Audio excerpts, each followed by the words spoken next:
Hello everybody and welcome back to another video. Welcome back to Gran Turismo 7, where we are going to be jumping in for a daily race A today. So we're going to be back at Grand Valley. We're going to be in the Porsche 911 Carrera RSCS 993. Quite a mouthful there. Now we are going to be at Grand Valley, but you may notice it has had quite a bit of a makeover as we get along for the start here in traction control 1. So we'll get a good launch here for turn number 1. We're going to be able to defend from the German, making sure we get it nice and tight into this corner. Now this corner, or this chicane now coming up, is one of the most difficult corners in Gran Turismo 7. Have to get it stopped really early coming down the hill here. In these slidey cars, the car wants to move all over the place and we get a weight transfer mess up, and that's going to put us down into P4. So now we have a lot of work to do. But back into the video, we have two races for you today, both a little bit different, so you're going to want to stick around for the next one as we look to make our way back up into at least seconds, as P1 there gets it all kind of wrong. That's going to back up P2 into our path, so hopefully we can make a bit of a move as the stick goes very wide there on the final corner. That's not going to be the fastest line through there, so we're going to get the run. We've also got the slipstream, which is going to help massively coming into turn 1. So we are back at Grand Valley. It's exactly the same layout, however it has had a bit of a scenery change. Now I would be very interested to know your thoughts down in the comments below. I don't remember anything from the old Grand Valley, so do let me know down in the comments what your thoughts are on this new Grand Valley and the updated scenery.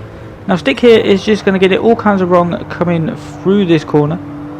That's going to crash him into the wall. He's going to be very slow coming up to here, and he's going to brake a little bit too early, or gets a little bit of a wiggle on there, and we end up going into the back of him. That's going to shove him into the barrier.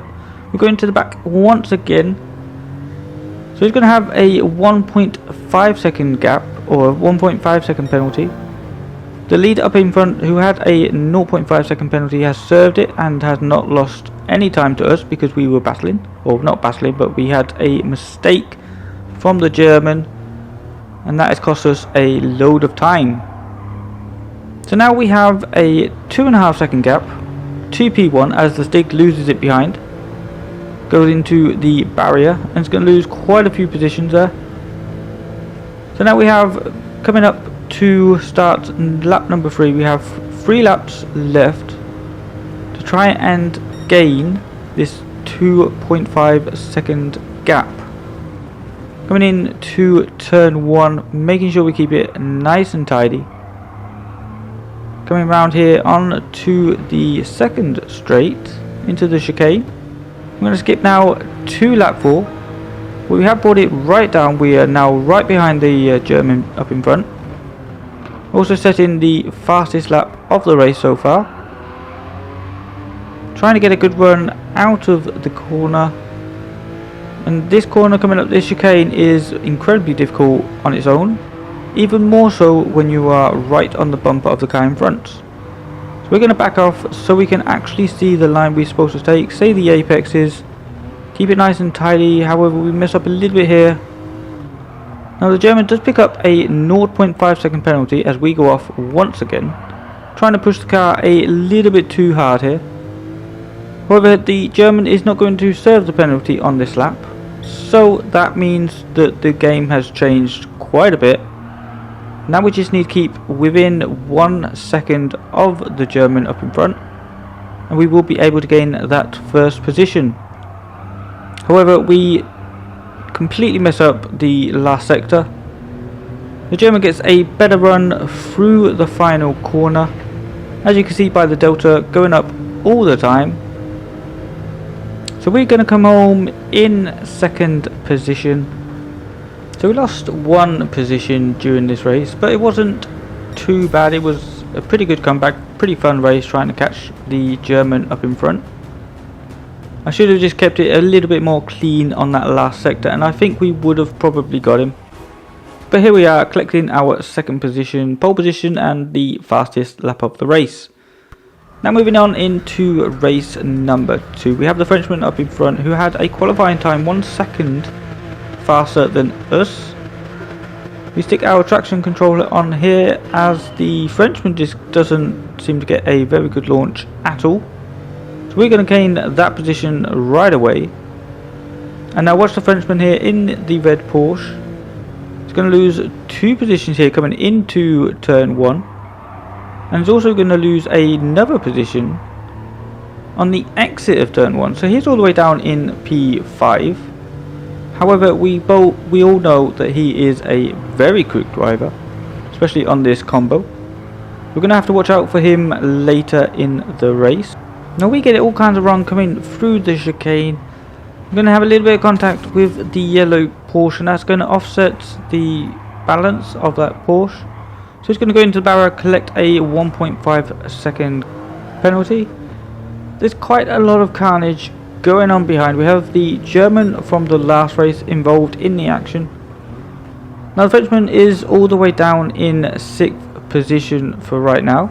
We have a 0.5 second penalty. We're just trying to gain as much of a gap as we can to P2. And hopefully the Frenchman gets hold up quite a bit.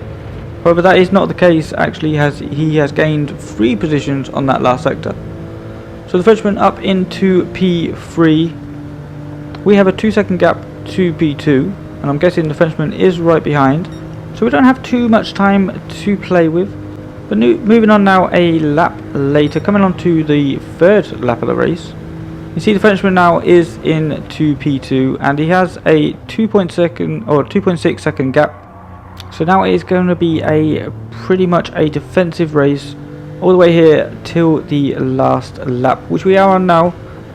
And you can see he has brought the gap down to about a second, coming through this very technical chicane, making sure we keep it nice and clean and tidy. We don't want to pick up any penalties right at the end. But as you can see, that gap coming down all the time, coming down here to 0.8, 0.7 seconds now. So he is right on our bumper, gaining all the time. Of course he should be. He is a A+ rated driver, and of course he had a qualifying time of 1 second quicker than us. So we was always expecting to be put under pressure for the final lap of the race. Coming through the final corner here, we're going to have a gap of 0.3, so I think we're going to hold on. He's in the slipstream, but he is going to be too far back to challenge for the lead. So pretty different race this one. This was a very defensive race. The first one was very attacking. Of course we lost 3 positions off the start there, so we had to attack right from the start. But that is going to do it for this video. Thank you so much for watching. I will see you in the next one. Take care, and I'll catch you later.